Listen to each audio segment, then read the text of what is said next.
Indonesia diketahui memiliki berbagai kisah unik penuh mitos, seperti halnya beberapa cerita legenda rakyat. Dari beberapa cerita yang beredar, di Indonesia tersebar beberapa batu yang memiliki kisah dan mitos sendiri. Yang paling terkenal tentu saja kisah mengenai sebuah batu yang menyerupai manusia tertelungkup di tanah di pantai air manis, Padang, Sumatera Barat.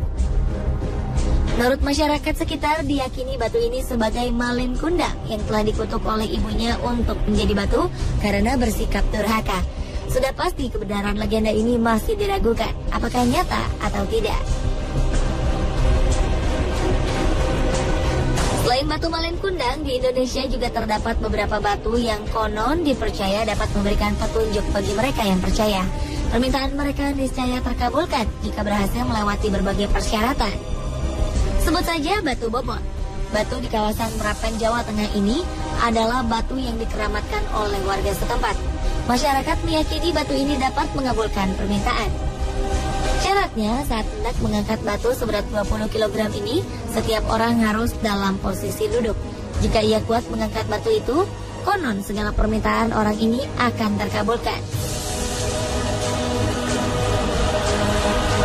Demi menjaga batu bobot ini tetap utuh, warga setempat mengikatnya dengan sebuah tali.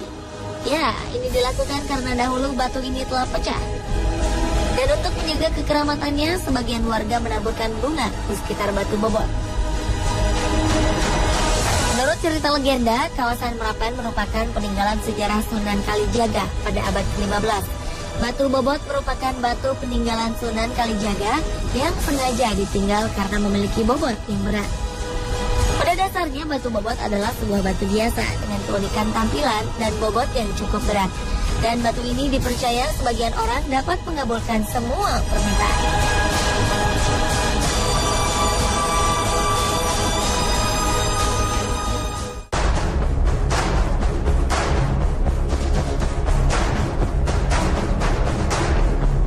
Sementara di Batu Sangkar, Sumatera Barat, selama ini terkenal dengan keindahan alamnya dan mempesona. Selain itu, ternyata ada juga satu ciri khas negeri di ranah Minang ini, yaitu batu angke-angke, yaitu batu istimewa yang konon kerap berubah-ubah beratnya. Batu angke-angke ini berada di sebuah rumah gadang keturunan Datua Bandaro Kayo di Nagari Tanjuang, Kecamatan Sunggayang, Kabupaten Tanah Datar, Batu Sangkar.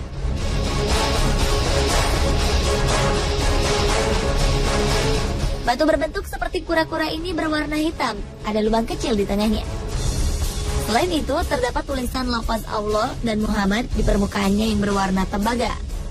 Masyarakat Sunggayang menyebut batu ini dengan nama batu angke-angke. Kabarnya batu ini dipercaya oleh masyarakat sekitar memiliki kekuatan gaib yang mampu meramal nasib seseorang. Batu ini dapat meramal nasib seseorang dengan cara seseorang itu harus mencoba untuk mengangkat batu ini. Jika batu ini dapat terangkat oleh seseorang dengan punya niat akan sesuatu, maka pertanda niatnya itu akan kesampaian atau terkabul. Namun sebaliknya, jika seseorang tersebut tidak dapat mengangkat batu ini, maka niat atau maksudnya tidak akan terkabul. Menurut penjaga batu angke-angke yang merupakan keturunan Datua Bandaro Kayo ke-9, batu ini pertama kali ditemukan oleh Datua Bandaro Kayo ketika akan memancang tiang rumah.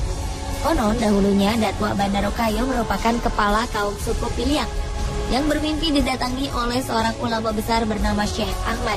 Dalam mimpinya, Syekh Ahmad berpesan agar Datua Bandaro Kayo mendirikan sebuah kampung yang kini disebut dengan Kampung Palagan. Keanehan terjadi ketika Datua Bandaro Kayo mulai memancangkan tonggak pertama. Ketika itu terjadi gempa lokal, disusul dengan hujan panas selama 14 hari 14 malam. Dengan terjadinya peristiwa ini, masyarakat mengadakan musyawarah. Pada saat musyawarah berlangsung, terdengar suara aneh dari lubang tempat Datua Bandaro Kayo memancangkan tonggak pertama, yang memberitahukan bahwa di dalam lubang tersebut ada sebuah batu. Suara gaib ini berpesan agar batu ini dijaga baik-baik oleh penemunya. Datua Bandaro Kayo memberikan nama batu ini dengan sebutan Batu Pandapatan. Sejak itulah, keunikan batu ini menjadi perbincangan. Tak diketahui siapa yang memulai atau siapa yang bermimpi bila batu ini dapat meramal nasib.